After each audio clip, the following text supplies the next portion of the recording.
Good morning, everyone, and welcome to the Quantum Leap Futures Morning Leap session for Thursday, June the 7th, 2018. My name is Doug McKay. I'm the founder of Quantum Leap Futures. Each morning we get together in these live go-to sessions to take a look at the market macro to micro, take a look at the structure of the market, and then we drill down to our trade levels, our targets, and our hypotheses for the day. We do create multiple hypotheses or trade plans or scenarios, whatever you want to call them, and why we do this is we do not know what the market's going to do. Therefore, we create a plan based on who takes control of the market, and then we wait for the market to show us once it opens who's taking control, and then we execute the plan that best suits the market. And then we have our alternative hypotheses or trade plans when we go into trend-like scenarios. A good example is yesterday, and we'll get into that. Today is rollover. So everything I'll be doing is on the September U contract. We have a contract adjustment of 3.75. So just make sure that you understand that I'm not talking about June anymore. Everything will be September numbers. The structure doesn't change, just changes the levels themselves. This is a subscription room. If you're interested in checking it out and coming in for the live trading sessions, just send me an email at quantumleapfutures@gmail.com. There's no website, there's no blog, it's not a commercial venture. We do everything live here in the go-to in the pre-market, and then we do live trading and analysis during the course of the trading day. If you're watching this video on my YouTube channel and you want to skip to the hypos, they're usually about 15 minutes in. Everything that leads up to the hypotheses of the trade plans is context to give you an understanding of how we come up with the levels and our hypotheses for the day. But I realize it's a little bit long and a little bit involved, but a lot of times you'll learn how to do it yourself that way, and that's the purpose for our members. And so I don't cut out that routine. Please read through the disclaimer. Nobody at Quantum Leap is a certified trading advisor. We are retail traders operating within a self-organized learning environment. Past performance is not indicative of future results. Any trades that you see in Quantum Leap are for education purposes only. Please trade your own due diligence, your own trade plan, and your own risk metrics. Now, usually this is the part where I review the trade level chart from yesterday. Unfortunately, I made the mistake of doing a data download after the market closed last night, and stupid IRT rolled my data, so I didn't get a picture of yesterday's levels. But you can go back and watch the video on my YouTube channel. By the way, if you're watching the videos on YouTube channel, do me a favor and hit the like or even the dislike if you don't like them, or comment on them so I know what I'm doing right and what I'm doing wrong. But yesterday we were looking for an open auction out of range. We were looking for a rotation down into the value area, somewhere between the naked close and the VPOC. We were expecting the buyers to step in, rotate us up into the naked VPOC, and our target. The target was 61.75 and 60, adjusted to the September contract. It was 63.75 and 64 and a quarter. You can see that we did break the IB to the low side, so we had a two-tick failed auction here, and then we rotated up, got above the range and above the mid and above the VWAP, and broke out and put in a neutral day, and went up and hit the main target for hypo 1, went sideways in that balance, that prior balance, in around that naked VPOC, and then we got the continuation, and we transitioned from hypo 1 into hypo 3 and went up and hit our target. Now we had a zipper measured move, which was 74 on the June contract and 77 and a quarter on the, 77 and 3/4 on the September contract. And we came up, we got the shift, we went into a trending scenario, and we closed right at the high. And I posted in the live room and in the convergent room that we were looking for that zipper measured move to get taken out. And I said it's likely to get taken out in the Globex, if not the ETH session. If you notice the last two sessions where we traded at the highs, I think it was Friday or Monday, we went and hit those targets and extended the auction in the ETH session. You can see that we closed right at the highs, and then when we went into the ETH, the extended hour trading, which goes from 4:30 Eastern to 5 o'clock Eastern, you can see that we got the extension up in the ETH session. I actually ended up staying and trading this, and I traded into that 74 on the June contract. We get to the 78.50, we get a FUBAR Mr. Sneaky on the close, and that gave a great opportunity on the Globex Open to get short and rotate back into the HVN down here, which was in the 71 and a quarter, but 74 on the September contract. Okay, so I'm done talking about the June contract. Let's talk about the September. First of all, let's bring up the news. We had 8:30. We had continuing jobless claims came out slightly higher than expected, but the initial jobless claims came out a little bit better than expected. We've got Bloomberg consumer confidence coming out in 52 minutes. Sometime today, we've got the IBD, tip economic optimism. We've got natural gas storage at 10:30. We've got the Bank of Canada financial system review at 10:30. And then 11:15, we've got Bank of Canada, Governor Pelosi speaking. And at 3 o'clock, we've got consumer credit. So not a lot of scheduled news. But again, as I've been saying, there's lots of headline news going around these days and keeping our volatility somewhat better than expected. Now, each day I do a same routine. I start with the macro and work my way down to the micro. I use a simple candlestick chart. This is a simple routine. Some people say it's useless. I say it's very important. Why? Because it keeps you in touch with the higher time frames and where we are in terms of the trend. You can see that on the monthly, I use a 9 EMA, 20 SMA on all my charts. What I'm looking for is slope of separation. Okay, how strong is the slope and separation? Is price paralleling the 9 nicely? Do we have a very strong trend?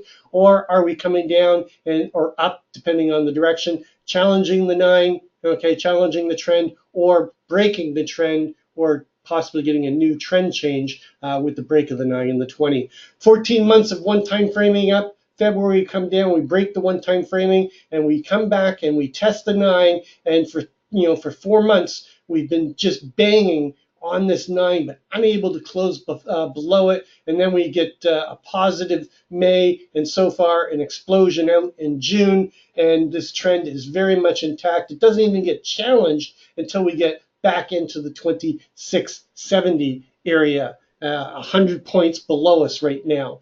And we don't even violate the trend until we get down in the lower 2500s. Going to the weekly, you can see that we looked like we were going to get a rollover, and everybody was calling for the market high was in, and we were rolling over. And I said, hey, this is just a normal pullback. Now, we did have a possible start of a downward trend on the weekly, but what do? They take it right back, and now we're back above the 9 and the 20. We're getting the MA cross I was talking about the last few days, and we're getting the possibility of a continuation pattern up towards that 2800.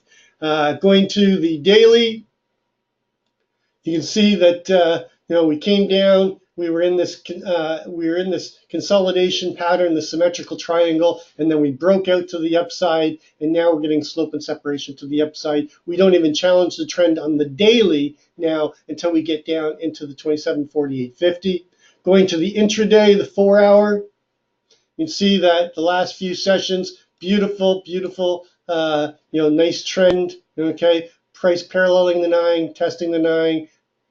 Continuation, testing the 9, continuation, and this trend is very much intact. We don't even challenge the trend on the daily until we get back down to the 27.72 and a quarter. And then just going to the 30-minute, you see that we are seeing a possible trend change on the smaller time frame. We're below the 9 and the 20 right now, but we need to break the support at the range high from the prior day. So if we take a look at the structure, what does this look like? Now, nothing changes in terms of the structure. It's just all adjusted to new levels. And I'm just going to do a bit of narration of the auction so you understand the context. So we have this big consolidation phase, and we consolidate in the 25.89. Then we gap up and we break out, and we go into this nice trend, okay, up into new all-time highs. Now, this all-time high adjusted to the September contract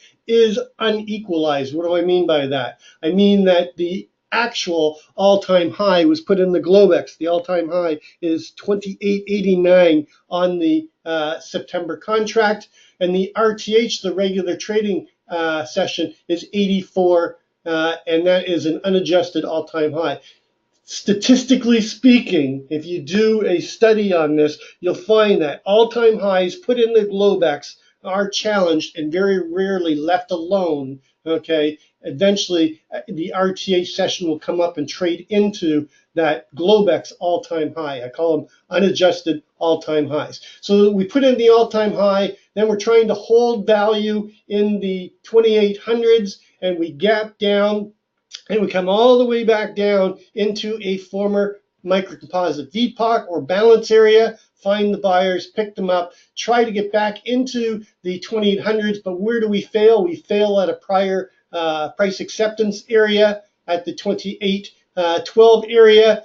Sellers step in both times, take us back down, and since then we've just been trading in this large distribution zone, okay, that has a double distribution, and we've been testing both sides of the value area, and we come up and we create this new smaller time frame microcomposite, and what happens? The VPOC of the larger time frame shifts from the 72 area up into the 22 area.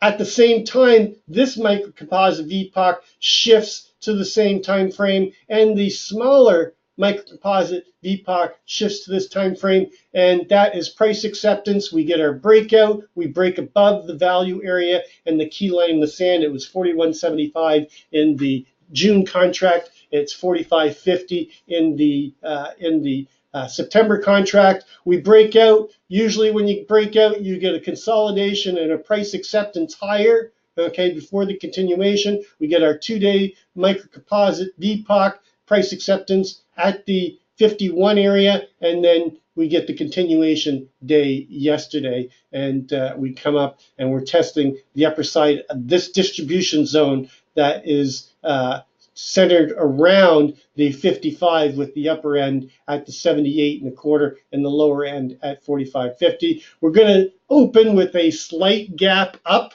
So we're going to be watching this 77.75 very closely and looking for the break and the continuation. But a lot of times when they get the breakout like this, we'll come back and test back inside of this day. We left a lot of TPO singles in the profile yesterday. If I bring up the market profile chart, you can see that we've got TPO singles at 72, 75, 67.50, 66, and 61. So we've got some unauctioned territory in yesterday where we just didn't fully auction, okay, because we went into a one-time framing when we got into the trend mode after consolidating in around the POC. This is a POC, not a VPOC. This is a time price opportunity, or the most time we spent, and spent it at 64, and then we went into one-time framing up and trended up into the close. So we do have some possibility of a rotation back inside yesterday's day. So my hypo 1 and hypo 2 are actually going to be equally weighted, and we'll go through that in just a minute. Levels to pay attention to, of course, the 77.75 area, the 68.75, and then the key line in the sand is now below us. It was our key line in the sand above. The key line in the sand below is the 45.50. Below that, I'm looking for them to come down and fill the gap here and possibly come back down into the 32 to 22 area. And that would be a normal, okay, retrace, okay, and not necessarily challenge this trend that we're getting. And you can see we've got a nice trend going the last 6-7 days on the breakout of balance. Above the key target today is going to be up here at the you can use the VPOC from right here as a level, but we already tested that level in the Globex. My target today for hypo 1 is going to be up here at the 91.75. We have range capabilities to see that. So let's look at the overnight inventory. Overnight inventory is about 70% net long. We opened in the range. We got the continuation. They dipped back down. They came down to a high volume node, found the late buyers, rotated, broke out, and went up and put a high in the overnight at 83.50. And then we came back and we've been chopping and accepting value, okay, at the 78 above the prior day. And we keep rejecting coming back into the, the prior day. We rejected it here and here and here. Got a bit of an inverted head and shoulder pattern here. The idea is that we're going to get continuation up. But a lot of times they like to shake out the weak hands, and that's why my hypo 2 is going to have us dipping down into the prior day to properly auction and shake out the weak longs. So overnight high up here at 83.50, overnight low down at 74. Our 20 period full session average true range is running at 26.44. So off of the overnight low, our upside daily ATR is up at 2,850. That's our upside target. Our downside daily ATR is down here at 2750. This should be 57. 2757. So what does that tell us? It tells us, okay, until we put a new high in or a new low, that currently we have range capabilities to go up and test the 2800s today, or come back and dip and come back into the 2750 area, 2750s. So that's important to understand, okay, not to get you biased, all one-sided. Play the levels that are important. Our over-under line, of course, is going to be right here at the prior day high. Whoops.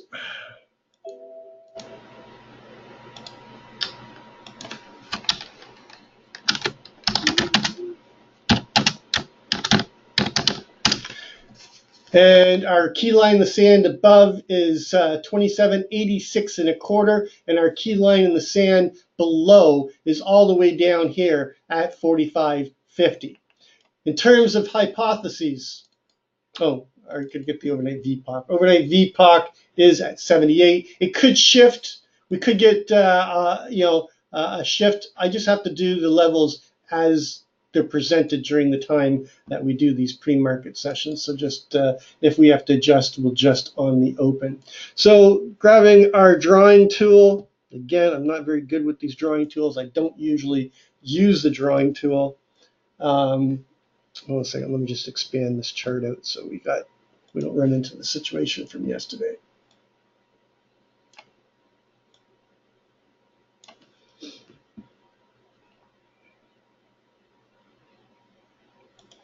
Okay, so the hypo 1 is we're going to opening out of range, out of value. There was really no value yesterday because we ended up trending. So I'm looking for an open auction out of range I'm looking for a push down into the naked close and naked VPOC, and somewhere between here and the 71 area, I'm looking for them to base, and then I'm looking for the breakout. I'm looking to retest, okay, and then I'm looking up and I'm targeting, okay, that 93.50 on the September contract, chop here and basically go sideways and come back and close somewhere in around the 86 to 83 level. That is my hypo 1. One thing to pay attention to, our weekly critical mass, our week open on the September contract is at 2736.75. We have 2 sessions left. Our daily ATR is 2644. 2 times the daily ATR is 5288. Therefore, if we get above the 89.75 and we hold into the afternoon, weekly critical mass could kick in, and you could see capitulation of the sellers, and we could drift up into the close. So just pay attention today and tomorrow, because if we get above the critical mass, there's less likelihood or less probability that we'll end up having a bearish week. And usually when that happens, one side capitulates. And that's why we watch critical mass on the weekly and on the monthly. Hypo 2, which I give equal weight to, is an open auction out of range. A push up into the 83.50 and somewhere between 83.50 and 86. Find sellers coming in, come down, take out the naked VPOC, and then fail to hold above the prior day and push down into the first TPO single, which is at 72.75, chop in this area, come down to the LVN and push through down into the second TPO single. There's 2 of them, one at 67.50, one at 66, base in this area, and then move up and close somewhere in around yesterday's close and the VPOC. That is hypo 2. Hypo 3 is a gap and go day. An open auction or an open test drive, come down, close the gap, okay, and then find buyers right here at the high and the VPOC, push up into that 93.50, chop here, get continuation, and push up into the 2800, dip up into the 2800, and then fail here and come down and close somewhere between 93 and 89 area. That is hypo 3 as a continuation day. I'm terrible with these drawing tools, I know. And finally, last but not least, is a take back day. And this would not be surprising. We push up, take out the overnight high, find sellers, push down, okay, into the first LVN, chop here, and then get a continuation down to test the low, chop here, dip down into the 45, and then come up and close somewhere down here near the low, okay, of the prior day, and back in this balance, this microcomposite VPOC that is the 2-day balance that we accepted on the breakout of the bigger time frame microcomposite VPOC. So that is hypo 4. Now there is a 5th alternative hypo today, and that's that we open auction out of range and we have a tight range and we fight between the first LVN and the overnight high, and we basically just go sideways fighting the open and get a very balanced day at the high of yesterday as we consolidate for a possible push higher. And that is my 5th. This is less likely because of the energy that we have, but it's something that we have to recognize if it's happening, and then we change our plan to trade from outside in and just and not expect big range expansion. All right, so that's going to complete the hypotheses for ES. Quickly go into gold. Man, these sessions are getting too long. I'm going to lose everybody. Going to the, and I'd really like comments on this. If you think that I need to cut stuff out, let me know. But I keep going back to the same thing: is how can I give proper context if I don't go through the routine? So gold, we're balancing in around the longer time frame microcomposite VPOC. This, I'm sorry, composite VPOC. This VPOC goes all the way back to October 24th, 2008. You can see that the microcomposite from the breakdown day is basically in line with that. So it looks like we're now accepting, and we were looking for them to reject the 1300s and come back down through and push through here. But I said if they came up into the 05 level and accept that price, then we could have our basing pattern here and a change of complexion and a continuation back up into this 1329 area. Levels to pay attention to today is if we break this LVN here at 1309, we need to hold the 05 to 04 level. Anything below that, look for them to come down and test the 1301 again. And below that, then I'd be looking for the move back into the 95, 96 area and a possible trip through this distribution zone down into the next level down here into the 1284.75. I don't think that that's going to happen today, but if we can't hold the 1301 today, then I think we finally get the pullback here to the magnet, to the most traded price for over 10 years now. Okay, that's going to complete our session for today. It's too long. As always, trade well, trade safe, and we'll catch you on the flip side.